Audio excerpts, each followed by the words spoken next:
युवा पीढ़ी का बड़ास था, एक तरह का जेन ज़ी रेवोल्यूशन जो कि उनको सड़कों पे लाया। 5 सालों से वो बेरोजगार हैं, एक के बाद एक बहाने करके उन्हें नौकरियों से बाहर रखा जा रहा है और फिर लद्दाख को संरक्षण नहीं दे रहे हैं। मैं हमेशा बोलता आया हूँ कि ये नुस्खा है समाज में अनरेस्ट का, सोशल अनरेस्ट का, कि आप बिना काम-काज के युवा को रखें और उनके जो लोकतांत्रिक अधिकार हैं, मैं अपील करता हूं लद्दाख के युवा पीढ़ी से कि वो जो भी हो, इस रास्ते पर न चलें, हिंसा के रास्ते पर।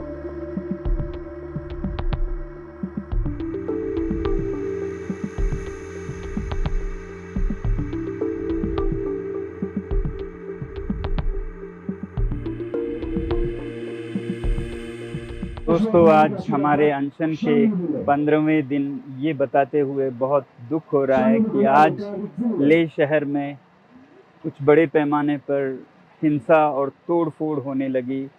कई कार्यालयों को तोड़ा गया, आग लगा दी गई और गाड़ियों को पुलिस के आग लगा दी गई।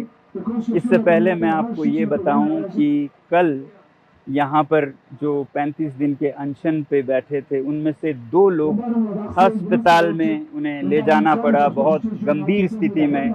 इससे लोगों में बहुत रोष जागा और आज पूरे लेह में बंद की घोषणा की गई और फिर युवा पीढ़ी हजारों की संख्या में बाहर आ गए। कुछ लोग सोचते हैं कि ये हमारे समर्थक थे। मैं कहूँगा हमारे समर्थक से ज़्यादा, हालांकि समर्थक पूरा लद्दाख है इस मुद्दे पर, लद्दाख के, मगर ये युवा पीढ़ी का बड़ास था, एक तरह का जेन ज़ी रेवोल्यूशन जो कि उनको सड़कों पे लाया।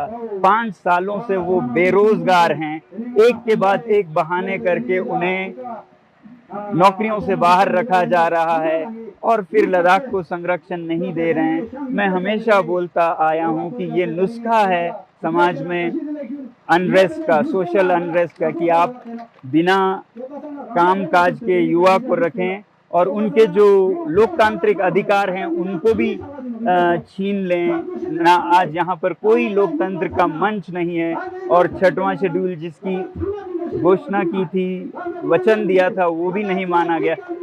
फिलहाल मैं इनमें नहीं जाना चाहूँगा। मैं अपील करता हूँ लद्दाख के युवा पीढ़ी से कि वो जो भी हो, इस रास्ते पर न चलें, हिंसा के रास्ते पर। ये मेरे 5 साल के कोशिशों को नाकाम कर देता है। अगर हम इतने सालों से अनशन कर रहे हैं, शांति से पदयात्रा कर रहे हैं और फिर अंत में अगर हिंसा कर बैठे, तो ये हमारा रास्ता नहीं है। इसलिए मैं फिर युवा पीढ़ी से हाथ जोड़कर विनती करता हूं कि हम शांति के ही रास्ते से सरकार को कहें और सरकार भी, मैं चाहता हूं कि शांति के संदेश को सुने। जब वो शांति को अनसुनी कर दें, 1 बार अनशन, 2 बार अनशन, 5 बार तक अनशन करे कोई, लेह से दिल्ली तक पैदल चले आए शांति से और उसका भी कोई अनसुना कर दे, तो फिर इस तरह के हालात आते हैं। इस समय मैं सरकार से कहूँगा कि वो संवेदनशील हो लद्दाख के बारे में और युवा पीढ़ी से कहूँगा कि वो शांति के रास्ते पे चले।